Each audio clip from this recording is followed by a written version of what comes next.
அன்பிற்கினிய சகோதர சகோதரிகளே, நம் அனைவர் மீதும் இறைவனின் அமைதியும் கருணையும் அருளும் பொழிய வேண்டும் என்று உயரிய பிரார்த்தனைகளுடன் இன்றைய முக்கியமான வீடியோவிற்கு உங்களை வரவேற்கிறேன். இன்று நாம் பேசப்போவது சாதாரண செய்திகள் அல்ல. இது மனித வரலாற்றின் ஒரு குருதி களரி. இது உலகத்தையே ஒழுக்கி கொண்டிருக்கும் ஒரு மாபெரும் போரின் கதை. இது பாலஸ்தீனத்தில் தொடங்கி இன்று மத்திய கிழக்கு முழுவதையும் பற்றியிருக்கும் ஒரு தீயின் கதை. பாலஸ்தீனத்தில் 2 ஆண்டுகளுக்கு மேலாக நடைபெற்று வரும் பாரிய இன அழிப்பு யுத்தம் ஒரு யுத்த நிறுத்தமாக உருமாறி இன்றொரு 144வது நாளை கடந்து செல்கிறது. ஆனால் அந்த யுத்த நிறுத்தம் கூட பாலஸ்தீன மக்களுக்கு நிம்மதியை தரவில்லை. ஏனென்றால் அதே ஆக்கிரமிப்பு சக்திகள் இப்போது ஒரு புதிய மிகப்பெரிய போருக்கு தீ மூட்டியுள்ளனர். இப்போது இஸ்ரேலிய ஆக்கிரமிப்பு ராணுவம் அமெரிக்காவும் இணைந்து ஈரான் மீது ஒரு பாரிய யுத்தத்தையே தொடுத்துள்ளன. வானம் எரிகிறது, ஏவுகணைகள் பாய்கின்றன, பொருளாதாரம் அதிர்கிறது, உலக நாடுகள் பதற்றத்தில் உறைந்து போயுள்ளன. இந்த தருணத்தில் இன்று என்னவெல்லாம் நடக்கிறது? இந்த சந்தர்ப்பத்தில் என்ன மாற்றங்கள் ஏற்பட்டுள்ளன? ஈரான் இஸ்ரேல் அமெரிக்க மோதல் ஏன் உச்சத்தை தொட்டுள்ளது? ஸ்பெயின் ஏன் அமெரிக்காவுக்கு எதிராக துணிச்சலாக பேசியது? பிரிட்டன் ஏன் இரட்டை வேடம் போடுகிறது? கத்தாரில் மொசாத் ஆட்கள் ஏன் கைது செய்யப்பட்டனர்? ஹோர்மோஸ் ஜலசந்தி மூடப்பட்டதால் உலக பொருளாதாரத்தின் என்ன ஆபத்து? இந்த கேள்விகளுக்கான பதில்களை ஆழமாகவும் உணர்வுபூர்வமாகவும் ஆதாரங்களுடன் இந்த வீடியோவில் பார்க்க இருக்கிறோம். இது வெறும் 10 நிமிட வீடியோ அல்ல. இது ஒரு முழுமையான ஆவணமாக்க முழுமையாக பயன்படுத்தி கொள்ளுங்கள். ஏனென்றால் இந்த தகவல்களை உங்களை உழுக்கும். இந்த போர் நம்மை எவ்வாறு பாதிக்கும் என்பதை புரிய வைக்கும். முதலில் அமெரிக்கா ஈரான் மோதலின் உச்சத்திற்கு செல்வோம். பகுதி 2. அமெரிக்கா ஈரான் மோதல் திரும்ப முடியாத புள்ளி. ட்ரம்ப் சொன்னார், டூ லேட். ஈரான் பதில், நாங்கள் ஆரம்பிக்கவே இல்லை. ஈரானுடனான இந்த யுத்தம் அமெரிக்கா நினைத்தது போல் சாதாரணமாக கடந்து போய்விடும் ஒன்றல்ல. அந்த எண்ணத்தை தகர்த்தெறிந்த வண்ணம் நாளுக்கு நாள் இந்த மோதல் உச்சகட்டத்தை நெருங்கிக் கொண்டே இருக்கிறது. இந்த நிலையில் அமெரிக்க அதிபர் டொனால்ட் ட்ரம்ப் தனது ட்ரூத் சோசியல் பக்கத்தில் ஒரு பரபரப்பான செய்தியை வெளியிட்டார். அதில், நாங்கள் பேச்சுவார்த்தை நடத்த ஈரான் மீண்டும் முயற்சித்ததாகவும், ஆனால் அதற்கான காலம் இப்போது கடந்துவிட்டது என்றும், டூ லேட், இனி பேசுவதற்கு ஒன்றுமில்லை என்று கூறியிருப்பதாக தெரிவித்தார். இது ஒரு மாபெரும் அறிவிப்பு.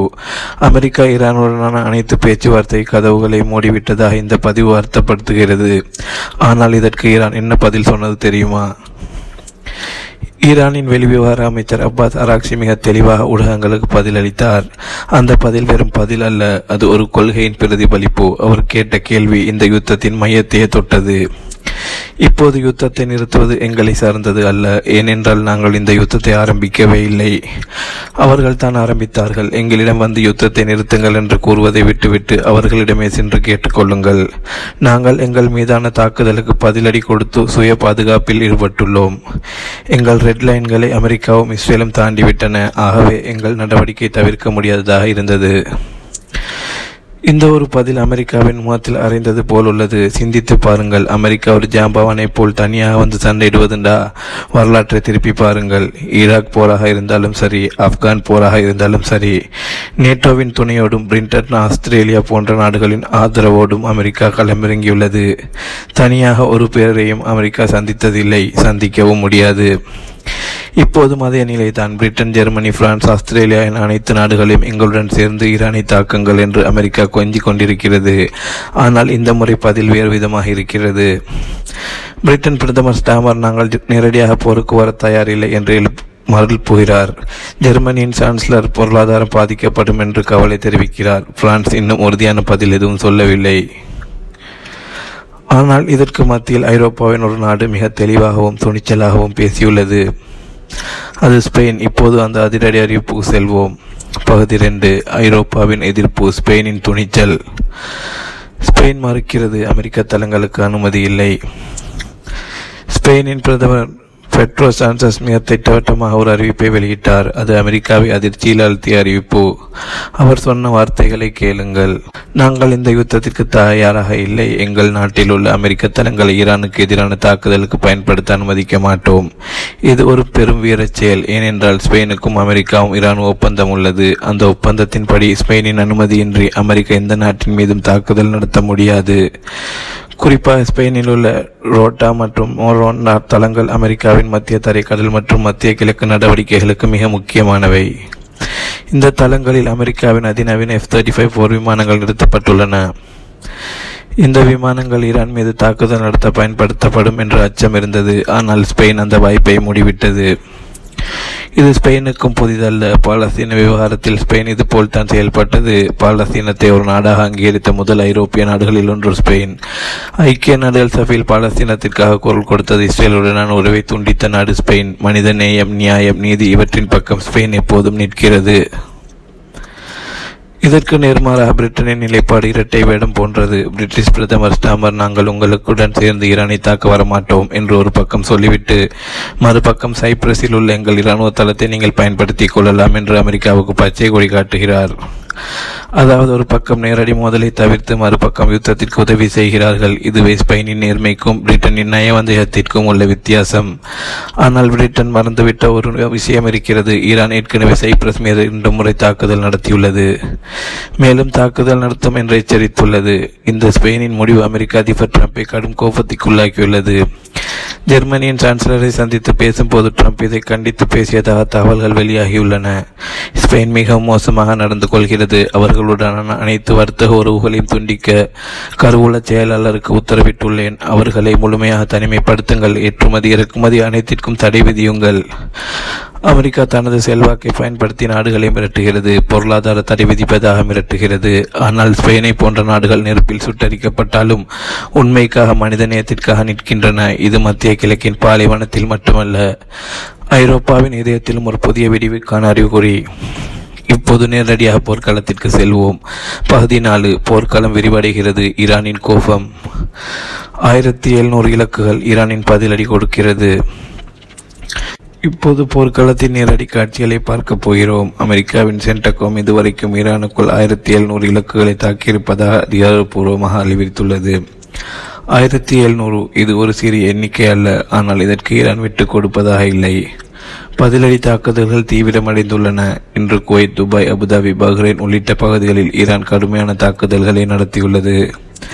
ராய்ட்டர் செய்தி நிறுவனம் துபாய் மற்றும் அபுதாபியில் பலத்த வெடிச்சத்தங்கள் கேட்டதாக உறுதிப்படுத்தியுள்ளது.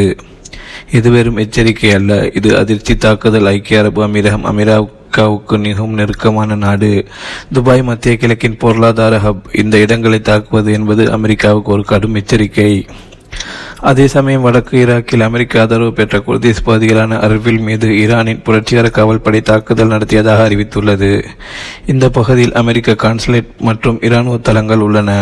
ஈரானின் புரட்சிகர காவல்படை வெளியிட்ட அறிவிப்பில் அமெரிக்க ஆதரவு பெற்ற பயங்கரவாத குழுக்களின் தளங்கள் மீது தாக்குதல் நடத்தப்பட்டது என்று கூறப்பட்டுள்ளது. அமெரிக்காவுக்கு ஆதரவான சக்திகள் எங்கு இருந்தாலும் ஈரானின் நீண்ட கரம் அவர்களை தேடி பிடிக்கும் என்பதை இது நிரூபித்திருக்கிறது. இதற்கிடையில் கத்தார் நாட்டின் விவகார அமைச்சர் செய்தி தொடர்பாளர் மஜித் அல் அன்சாரி ஒரு முக்கியமான ஊடக சந்திப்பை நடத்தினார். அவர் மிக தெளிவாக பேசினார். நாங்கள் ஈரானுடன் போரிடவில்லை, நாங்கள் எங்கள் நாட்டை பாதுகாத்துக் கொண்டிருக்கிறோம். ஈரான் அமெரிக்காவை இலக்கு வைத்து எங்கள் மீது தாக்குதல் நடத்துகிறது. அதை நாங்கள் தடுக்கிறோம். எங்களுக்கும் ஈரானுக்கும் சண்டை கிடையாது. இப்போது மிக முக்கியமான ஒரு தகவலுக்கு வருகிறோம். இன்று மாலை அமெரிக்க பத்திரிகையாளர் டக்கர் கால்சன் ஒரு பரபரப்பான செய்தியை வெளியிட்டார். சவுதி அரேபியா மற்றும் கத்தாரில் இஸ்ரேலி உளவு அமைப்பான மொசாதி நாட்கள் கைது செய்யப்பட்டதாக அவர் தெரிவித்தார். இதை உறுதிப்படுத்தும் விதமாக கத்தாரின் அதிகாரியிடம் கேள்வி எழுப்பப்பட்டது. அவர் என்ன பதில் சொன்னார் தெரியுமா? இது தொடர்பாக இப்போது எந்த தகவல்களையும் கூற முடியாது, விசாரணைகள் நடந்து வருகின்றன என்று மலுப்பலான பதில் அளித்தார். இதன் அர்த்தம் என்ன? சில இடங்களில் ஈரான் பெயரை பயன்படுத்தி வேறு சில சக்திகள் தாக்குதல் நடத்துவதாக தகவல் வெளியாகியுள்ளன. அதாவது ஈரானுக்கும் அரபு நாடுகளுக்கும் இடையே பகையை மூட்டிவிட்டு இஸ்ரேல் பக்கவாட்டில் நின்று பலன் அடைய முயல்கிறது. சகோதர சகோதரிகளே, இந்த நாசகார வேலை அரபு நாடுகள் உணர்ந்து கொள்ள வேண்டும். இது அரபு ஈரான் பிரச்சினை அல்ல. இது பாலஸ்தீனம் மற்றும் முழு பிராந்தியத்தின் மீதான சியோனிச ஆக்கிரமிப்பின் நீட்சி. யூத நாசகார சக்திகள் நம்மை சண்டையிட்டுக் கொள்ள விரும்புகிறார்கள். இதை புரிந்து கொள்ளும் வரை இந்த யுத்தம் முடிவுக்கு வராது. பகுதி 5. பொருளாதார ஜிஹாத். எண்ணெய் எரிவாயு உலகத்தின் பயம். ஹோர்முஸ் மூடல். $200 நெருங்கும் எண்ணெய் விலை. இப்போது இந்த போரின் இரத்த களரிக்கு அடுத்தபடியாக மிகப்பெரிய பாதிப்பு எங்கே ஏற்பட்டுள்ளது தெரியுமா? உலக பொருளாதாரத்தின் அடித்துடிப்பில் தான். எண்ணெய், எரிவாயு, பொருளாதாரம் இவைதான் இப்போது பேசப்படும் அடுத்த போர்க்களம். ஈரானின் புரட்சிகர காவல்படை ஜெனரல் இப்ராஹிம் ஜப்பாரி ஒரு முக்கிய அறிவிப்பை வெளியிட்டார். அது உலக நாடுகளின் தூக்கத்தை கெடுத்த அறிவிப்பு. அவர் சொன்ன வார்த்தைகளை கேளுங்கள். அமெரிக்க இஸ்ரேலை தாக்குதல் தொடர்ந்தால் மத்திய கிழக்கில் உள்ள அனைத்து பொருளாதார வங்கிகளையும் நாங்கள் தாக்குவோம். ஹோர்மோஸ் ஜலசந்தியை நாங்கள் மூடிவிட்டோம். இதனால் பெட்ரோல் விலை $80 தாண்டி விரைவில் $200 எட்டும். யோசித்து பாருங்கள், $200 என்றால் என்ன? ஒரு பீப்பாய் கச்சா எண்ணெய் $200 என்றால் இந்தியா போன்ற நாடுகளில் பெட்ரோல் வாங்குவது என்பது சொகுசாக மாறிவிடும். சாமானிய மக்களின் வாழ்க்கை முற்றிலும் பாதிக்கப்படும். இப்போது மக்கள் பயத்தில் பெட்ரோல் பங்குகளில் நீண்ட வரிசையில் நிற்கும் காட்சிகள் தென்பட தொடங்கிவிட்டன. இது ஆரம்பம் மட்டுமே. ஹோர்முஸ் ஜலசந்தி மூடப்பட்டால் உலக எண்ணெய் விநியோகத்தில் 20% நின்று போகும். அப்போது என்ன நடக்கும் என்று யோசித்து பாருங்கள். இதனுடன் கத்தார் தனது LNG உற்பத்தியை நிறுத்தியுள்ளதாக அறிவித்தது. இது மற்றும் ஒரு அதிர்ச்சி. கத்தரும் ஈரானும் இணைந்து இயற்கை எரிவாயு உற்பத்தி செய்யும் பகுதி. இது உலகின் மிகப்பெரிய எரிவாயு வயல். இப்பகுதியில் ஈரான் தாக்குதல் நடத்தியதாக கூறி கத்தர் உற்பத்தியை நிறுத்திவிட்டது. உண்மையில் யார் தாக்குதல் நடத்தினார்கள் என்பது தெளிவாக தெரியவில்லை. ஆனால் விளைவு உலக சந்தையில் பயங்கர தாக்கத்தை ஏற்படுத்தியுள்ளது. இந்திய பிரதமர் மோடி இது தொடர்பாக உடனடியாக ரஷ்யா, ஐக்கிய அரபு அமீரகம், சவுதி அரேபியா உள்ளிட்ட நாடுகளுடன் அவசர ஆலோசனை நடத்தியதாக தகவல்கள் வெளியாகியுள்ளன. ஏனென்றால் இந்தியாவின் எரிசக்தி தேவைகளில் 80% இறக்குமதி செய்யப்படுகிறது. அதில் பெரும் பகுதி மத்திய கிழக்கில் இருந்துதான் வருகிறது. ஜெர்மனியில் சான்சலர் ஓலாஃப் ஜோல்ஸ் ட்ரம்பை சந்தித்து பேசும்போது நாசுக்காக உண்மையை சொன்னார். அவர் சொன்ன வார்த்தைகள் ஐரோப்பாவின் கவலையை பிரதிபலித்தன. நாங்கள் ஈரான் மீதான யுத்தத்தில் உள்ளோடு நிற்கிறோம். ஆனால் இந்த யுத்தம் ரொம்ப பெரிய பொருளாதார பிரச்சனையை உண்டாக்கி கொண்டிருக்கிறது. எங்களால் ஒன்றும் செய்ய முடியாமல் இருக்கிறது. சீக்கிரமாக இந்த யுத்தத்தை முடியுங்கள். உலகத்தின் எல்லா நாடுகளும் பொருளாதார ரீதியாக இது பாதிக்கிறது. இதுதான் நிஜம். ஈரானின் ஒரு முடிவு உலக பொருளாதாரத்தை தலைகீழாக மாற்றும் அளவுக்கு வலிமை கொண்டது. இதனால் தான் அமெரிக்கா கூட இப்போ பதட்டமாக இருக்கிறது. இந்த யுத்தம் எந்த திசையில் போகும் என்று யாராலும் கணிக்க முடியவில்லை. பகுதி 6. முக்கிய இலக்கு இஸ்ரேல் ரத்தம் சிந்துகிறது. மத்திய இஸ்ரேல் மீது ஏவுகணை மலை. இஸ்ரேல் தேடுதல் வேட்டை. இப்போது மிக முக்கியமான போர்க்களத்திற்கு செல்கிறோம். அமெரிக்க தளங்கள் மீது அரபு நாடுகள் மீது தாக்குதல் நடத்தினாலும் ஈரானின் முக்கிய இலக்கு ஒன்றுதான் இஸ்ரேல். ஆம், இன்று மத்திய இஸ்ரேலை நோக்கி ஈரான் ஏவுகணைகளால் மழை பொழிந்தது. இது ஒரு சாதாரண தாக்குதல் அல்ல. இது ஒரு மாபெரும் பதிலடி. பாலஸ்தீன மக்களின் இரத்தத்திற்கான பதிலடி. ஈரான் தனது வாக்குறுதியை நிறைவேற்றியுள்ளது. இஸ்ரேல் வெளியிட்ட அறிக்கை மிகவும் பதட்டமாக இருந்தது. அதை படிக்கும் போதே நமக்கு அவர்களின் நிலைமை புரிகிறது. மத்திய இஸ்ரேலில் தாக்குதல் நடத்திய பகுதிகளில் பாதிக்கப்பட்டவர்களை தேடிக்கொண்டிருக்கிறோம். உடல்களை மீட்டெடுத்துக் கொண்டிருக்கிறோம். எத்தனை பேர் கொல்லப்பட்டார்கள், எத்தனை பேர் காயமடைந்தார்கள் என்ற விவரங்களை இப்போதைக்கு கூற முடியாது. சகோதரர்களை, முன்பெல்லாம் இஸ்ரேலில் ஏவுகணைகள் விழுந்தால் படங்கள் வெளிவராமல் தடுக்கப்பட்டன, சென்சார்ஷிப். ஆனால் இன்று சமூக ஊடகங்களில் அந்த பயங்கர காட்சிகள் வெளியாகி கொண்டிருக்கின்றன. இது ஈரானின் வலிமையை காட்டுகிறது. இது இஸ்ரேலின் பலவீனத்தை உலகுக்கு காட்டுகிறது.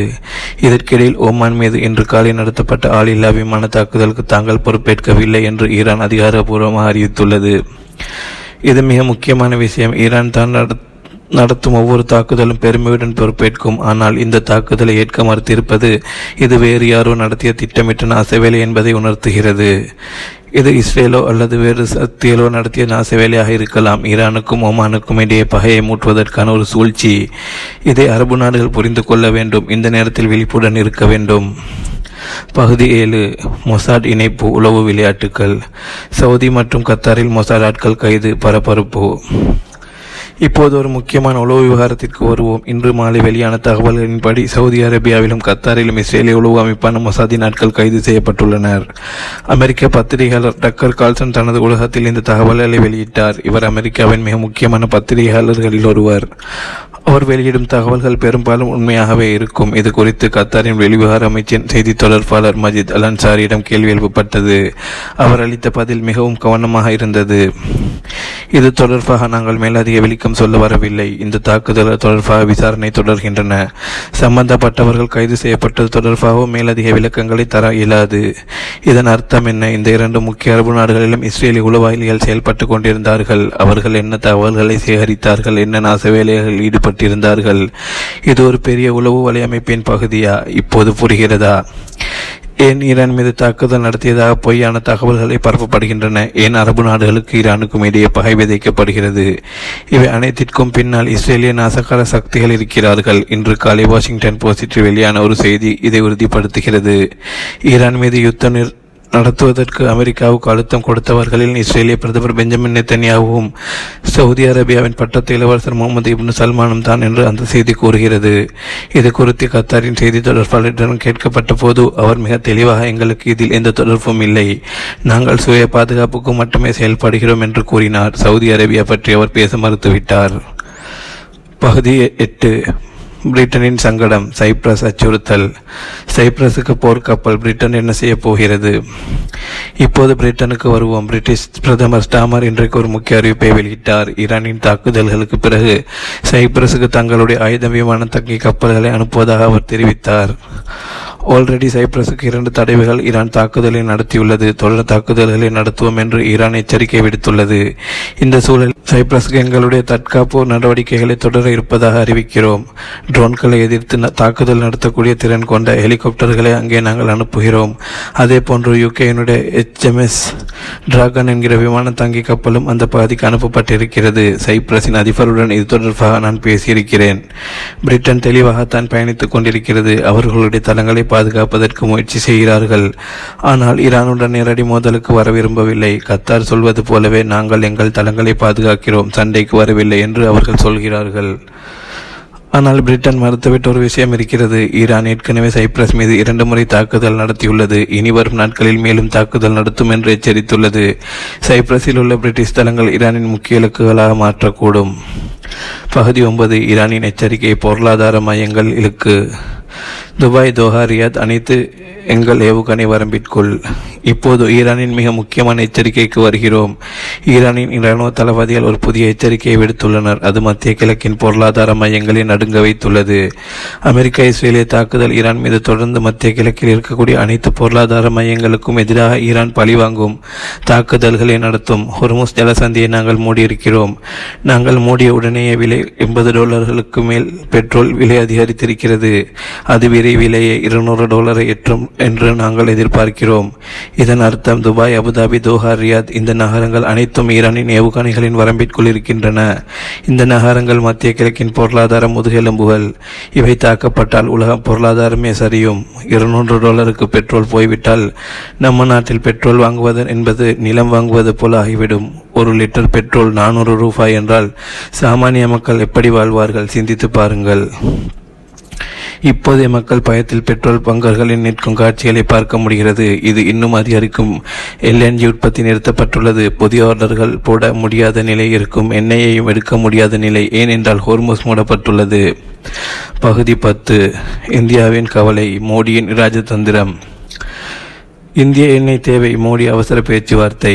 இந்த சூழலில் இந்திய பிரதமர் மோடி தீவிரமாக செயல்பட்டு வருகிறார். இன்றைக்கு இந்திய பிரதமர் மோடி இது தொடர்பாக பல நாடுகளுடன் கலந்து பேசுகிறார். ரஷ்யாவோடு பேசுகிறார், ஐக்கிய அரபு அமீரகத்தோடு பேசுகிறார், சவுதி அரேபியாவோடு பேசுகிறார். காரணம் என்னன்னா, இந்தியாவின் எரிசக்தி தேவைகளில் பெரும்பகுதி மத்திய கிழக்கில் இருந்து தான் வருகிறது. ஈராக், சவுதி அரேபியா, ஐக்கிய அரபு அமீரகம் இந்த நாடுகளில் இருந்து தான் இந்தியா அதிக எண்ணெய் இறக்குமதி செய்கிறது. இப்போது கத்தார் LNG உற்பத்தியை நிறுத்திவிட்டது. ஹோர்முஸ் ஜலசந்தி மூடப்பட்டுள்ளது. இதனால் இந்தியாவுக்கு எண்ணெய் மற்றும் எரிவாயு விநியோகம் கடுமையாக பாதிக்கப்படும். இதனால் தான் பிரதமர் மோடி உடனடியாக செயல்பட்டு வருகிறார். ரஷ்யாவுடன் பேசுவதன் மூலம் மாற்று ஏற்பாடுகளை செய்ய முயற்சிக்கிறார். ஆனால் ரஷ்யாவிலிருந்து எண்ணெய் கொண்டு வருவதும் சிரமம், போக்குவரத்து செலவு அதிகம். எனவே மத்திய கிழக்கில் விரைவாக அமைதி ஏற்பட வேண்டும் என்று இந்தியா விரும்புகிறது. பகுதி 11. ஓமான் மர்மம், பொய்க்கொடி தாக்குதலா? ஓமான் தாக்குதலை ஈரான் மறுக்கிறது. யார் செய்தார்கள்? இப்போது ஓமான் விவகாரத்திற்கு வருவோம். இன்று காலை ஓமான் மீது ஆளில்லா விமான தாக்குதல் நடத்தப்பட்டது. ஓமான் வளைகுடாவில் நடக்கும் தாக்குதல்கள் எதுவாக இருந்தாலும் ஈரான் உடனடியாக பொறுப்பேற்றுவிடும். ஆனால் இந்த தாக்குதலுக்கு ஈரான் பொறுப்பேற்க மறுத்துவிட்டது. ஓமான் மீதான இன்று காலை நடத்தப்பட்ட ஆளில்லா விமான தாக்குதல் எங்களுக்கு எந்த தொடர்பும் இல்லை என்று ஈரான் அதிகாரப்பூர்வமாக அறிவித்துள்ளது. இதன் அர்த்தம் இது வேறு யாரோ நடத்திய தாக்குதல். இஸ்ரேலோ அமெரிக்காவின் நிழல் சக்திகளோ இதை நடத்தியிருக்கலாம். ஏன்? ஈரானுக்கும் ஓமானுக்கும் இடையிலான உறவை கொடுப்பதற்காக. ஓமான் ஈரானுக்கு மிக நெருக்கமான நாடு. இந்த உறவை முறித்தால் ஈரான் மேலும் தனிமைப்படுத்தப்படும். இது போன்ற கத்தார் மற்றும் சவுதி அரேபியாவில் உள்ள மொசாட் ஆட்கள் கைது செய்யப்பட்டுள்ளனர். இவை அனைத்தும் ஒரு பெரிய படத்தின் பகுதிகள். இஸ்ரேல் ஈரானுக்கும் அரபு நாடுகளுக்கும் இடையே பகையை மூட்டி தனது ஆதிக்கத்தை நிலைநிறுத்த முயற்சிக்கிறது. பகுதி 12. வரலாற்று பின்னணி, அமெரிக்கா ஏன் தனியாக போரிட முடியாது? ஈராக், ஆப்கான், கொரியா, அமெரிக்கா எப்போதும் கூட்டணியுடன் தான் போரிட்டது. இப்போது வரலாற்றை சற்று திரும்பி பார்ப்போம். அமெரிக்கா ஒருபோதும் தனியாக போர் நடத்தியதில்லை. எப்போதும் கூட்டுப்படைகளுடன் தான் போருக்கு சென்றுள்ளது. 2003 ஈராக் மீது படையெடுத்த போது பிரிட்டன், ஆஸ்திரேலியா, போலாந்து உள்ளிட்ட நாடுகளின் ஆதரவுடன் தான் அமெரிக்கா சென்றது. கொலிஷன் ஆஃப் த வில்லிங் என்ற பெயரில் தான் நாடுகளை சேர்த்து கொண்டது. 2001 ஆப்கானிஸ்தான் மீது படையெடுத்த போது நேட்டோ நாடுகளின் முழு ஆதரவு இருந்த பிரிட்டன், ஜெர்மனி, பிரான்ஸ், கனடா என பல நாடுகள் தங்கள் படைகளை அனுப்பின. 1950 கொரிய போரில் கூட ஐக்கிய நாடுகள் சபையின் அனுமதியுடன் 15 நாடுகள் படைகளுடன் தான் அமெரிக்கா போரிட்டது. இப்போது ஈரான் மீதான போருக்கு அமெரிக்கா அதே மாதிரி கூட்டணி கட்ட முயல்கிறது. ஆனால் இந்த முறை நாடுகள் மறுக்கின்றன. ஸ்பெயின் மறுக்கிறது, பிரிட்டிஷ் மறுப்புகிறது, ஜெர்மன் கவலை தெரிவிக்கிறது, பிரான்ஸ் இன்னும் முடிவெடுக்கவில்லை. அமெரிக்காவுக்கு மத்திய கிழக்கில் ஏராளமான இராணுவ தளங்கள் உள்ளன. கத்தாரில் உள்ள உதை தளம், பஹ்ரைனில் கடற்படை தளம், குவைத்தில் விமான தளம், ஐக்கிய அரபு அமீரகத்தில் தளங்கள். ஆனால் இந்த தளங்களை பயன்படுத்த அந்த நாடுகள் அனுமதி தேவை. அந்த அனுமதி இப்போது கிடைப்பது கடினமாக இருக்கும். பகுதி 13. கத்தாரின் கவனமான சமநிலை. அமெரிக்காவுக்கு நண்பன், ஈரானுக்கு நண்பன், கத்தாரின் நுட்பமான விளையாட்டு. இப்போது கத்தரை பற்றி சற்று விரிவாக பார்க்கலாம். கத்தர் இந்த யுத்தத்தில் மிக நுணுக்கமான நிலைப்பாட்டை எடுத்துள்ளது. ஒரு புறம் அமெரிக்காவின் மிக முக்கிய கூட்டாளி உதை தளம், அமெரிக்காவின் மத்திய கிழக்கு இராணுவ நடவடிக்கைகளின் தலைமையகம் கத்தாரில் தான் இருக்கிறது. இது அமெரிக்காவின் மிக முக்கியமான தளங்களில் ஒன்று. ஆனால் மறுபுறம் கத்தார் ஈரானுடன் நல்ல உறவை வைத்துள்ளது. இரண்டு நாடுகளும் இணைந்து உலகின் மிகப்பெரிய எரிவாயு வயலை பகிர்ந்து கொள்கின்றன. கத்தாரின் ஊடகமான அல் ஜசீராவை பாருங்கள். ஈரானுக்கு எதிரான செய்திகளை அவர்கள் ஒளிபரப்பவில்லை. மாறாக நடுநிலையான உண்மை தகவல்களைத்தான் வெளியிடுகிறார்கள். பாலஸ்தீன விவகாரத்தில் செய்தது போலவே இங்கும் உண்மையை மட்டுமே சொல்கிறார்கள். கத்தர் தனது LNG உற்பத்தியை நிறுத்தியுள்ளது. இது ஒரு பெரிய முடிவு. கத்தரும் ஈரானும் இணைந்து உற்பத்தி செய்யும் பகுதிகளில் ஈரான் தாக்குதல் நடத்தியதாக கூறப்படுகிறது. ஆனால் உண்மையில் யார் தாக்குதல் நடத்தினார்கள் என்பது தெளிவாக தெரியவில்லை. இதனால் பொருளாதார நஷ்டம் ஏற்பட்டாலும் கத்தர் மிக கவனமாக செயல்படுகிறது. எங்களுக்கு ஈரான் மீதான யுத்தத்தில் எந்த தொடர்பும் இல்லை என்று கத்தர் தெளிவாக சொல்லிவிட்டது. நாங்கள் எங்கள் நாட்டை பாதுகாத்துக் கொள்கிறோம் என்கிறார்கள். இது மிகவும் நுணுக்கமான புத்திசாலித்தனமான அணுகுமுறை. பகுதி 14. மத்திய இஸ்ரேல் மீது தாக்குதல். விரிவான தகவல். தெல் அவிவில் ஜெருசலமே நடுங்கியது. இஸ்ரேல் இன்னும் எண்ணிக்கையை வெளியிடவில்லை. இப்போது இஸ்ரேலுக்குள் நடந்த தாக்குதல் பற்றி மேலும் சில விவரங்களை பார்க்கலாம். மத்திய இஸ்ரேல் என்று சொல்லும் போது அதில் தெல் அவிவில், ஜெருசலம், சற்று வட்டாரம் பகுதிகள் அனைத்தும் அடங்கும். இது இஸ்ரேலின் மிக முக்கியமான பகுதி. இஸ்ரேலின் அயர்ன் டோம் பாதுகாப்பு அமைப்பு பல ஏவுகணைகளை வெற்றிகரமாக சுட்டு வீழ்த்தியதாக இஸ்ரேல் கூறுகிறது. ஆனால் சில ஏவுகணைகளை தப்பித்து இலக்குகளை தாக்கியுள்ளன. அதனால் தான் பாதிக்கப்பட்டவர்களை தேடும் பணி நடந்து கொண்டிருக்கிறது.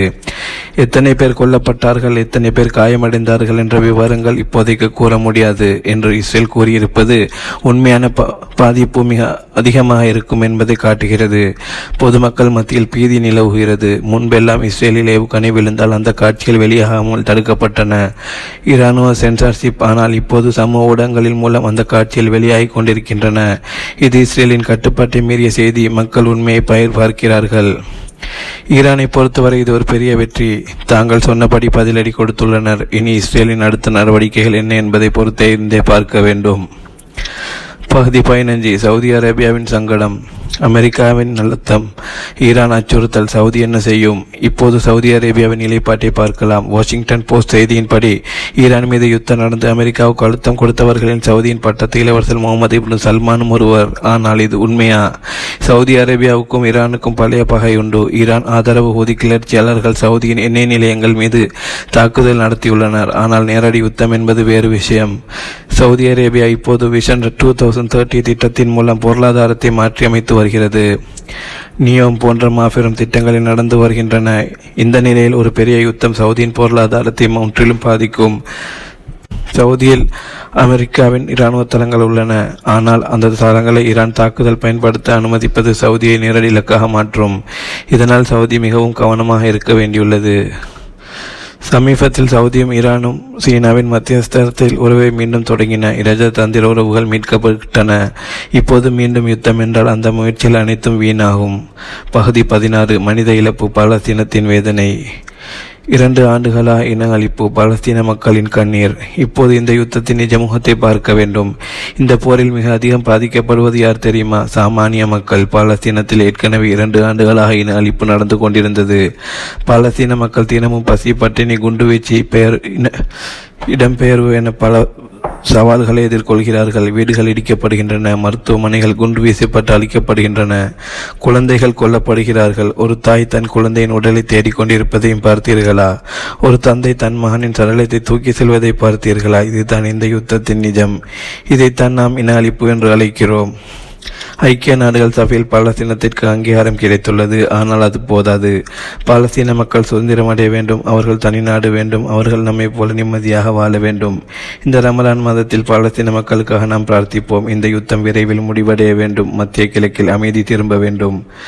பகுதி 17. அடுத்து என்ன நடக்கும்? எதிர்கால காட்சிகள். 3ஆம் உலகப் போரா? அமைதியா? சாத்தியமான 3 வழிகள்.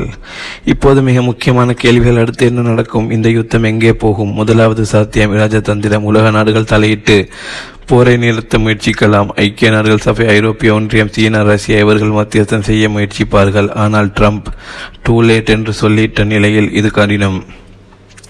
இரண்டாவது சாத்தியம் முழு அளவிலான போர். இது மிகவும் ஆபத்தான சூழ்நிலை. இது 3ஆம் உலகப் போராக விரிவடைய வாய்ப்பு உள்ளது. Iran, Iraq, Syria, Lebanon, Yemen இந்த நாடுகள் அனைத்தும் போரில் ஈடுபடலாம். அமெரிக்காவும் அதன் கூட்டணி நாடுகளுக்கு நேரடியாக ஈடுபட நேரிடும். 3வது சாத்தியம் கட்டுப்படுத்தப்பட்ட மோதல். இருதரப்புக்கும் எல்லைகளுக்கு சண்டையிட்டு பின்வாங்கலாம். ஈரான் தான் பாதிக்கப்படுவதற்கு ஏற்ற பதிலடி கொடுத்துவிட்டு பின்வாங்கலாம். அமெரிக்காவும் தனது கூட்டாளிகளை பாதுகாத்துவிட்டு மேலும் முன்னேறாமல் இருக்கலாம். ஆனால் ஒன்று மற்றும் உறுதி, இந்த யுத்தம் பொருளாதாரத்தை கடுமையாக பாதிக்கும். எண்ணெய் விலை உயரும், விலைவாசி உயரும். சாமானிய மக்கள் தான் பாதிக்கப்படுவார்கள். பகுதி 18. முடிவுரை. அமைதிக்காக பிரார்த்திப்போம். பாலஸ்தீனம் வெற்றி பெற வேண்டும். மத்திய கிழக்கில் அமைதி காண வேண்டும். சகோதர சகோதரிகளை, நாம் இப்போது பார்க்க கொண்டிருப்பது வெறும் யுத்த அறிக்கை அல்ல. இது மனித வரலாற்றின் ஒரு குருதி கலரே. யூத நாசகார சியோனிச சக்திகள் அரபு நாடுகளுக்கு ஈரானுக்கும் இடையே பகையை விதைக்க முயல்கின்றன. இந்த சூழ்நிலை அரபு நாடுகள் புரிந்து கொள்ளும் வரை இந்த யுத்தம் முடிவுக்கு வராது. அவர்கள் புரிந்து கொள்ளாமல் அமெரிக்காவின் தூண்டுதலுக்கு கட்டுப்பட்டு ஈரானை எதிர்த்தால் அது ஒரு பெரும் சகோதர சண்டையாக மாறி முழு மத்திய கிழக்கையும் சாம்பலாக்கிவிடும். தொடர்ந்து எங்களுடன் இணைந்திருங்கள். யாசிர் அரஃபாத் மற்றும் வாய்ஸ் ஆஃப் யாசிர் ஆகிய 2 சேனல்களை சப்ஸ்கிரைப் பண்ணி உடனுக்குடன் இந்த உண்மை தகவல்களை பெற்றுக்கொள்ளுங்கள். எங்கள் ஒரே பிரார்த்தனை, பாலஸ்தீனம் வெற்றி பெற வேண்டும். பாலஸ்தீன மக்கள் சுதந்திரம் அடைய வேண்டும். அவர்கள் நம்மை போல் நிம்மதியாக அமைதியாக வாழ வேண்டும். ஈரான் மீதான இந்த அநியாய ஆக்கிரமிப்பு நிறுத்தப்பட வேண்டும். மத்திய கிழக்கு மட்டுமல்ல, இந்த உலகமே அமைதியின் பூங்காவாக மாற வேண்டும். இந்த புனிதமான ரமலான் மாதத்தில் இந்த உயரிய பிரார்த்தனைகளை நம் அனைவரின் இதயங்களில் இருந்து இறைவனிடம் சமர்ப்பிப்போம். அல்ஹம்துலில்லாஹி ரப்பில் ஆலமீன்.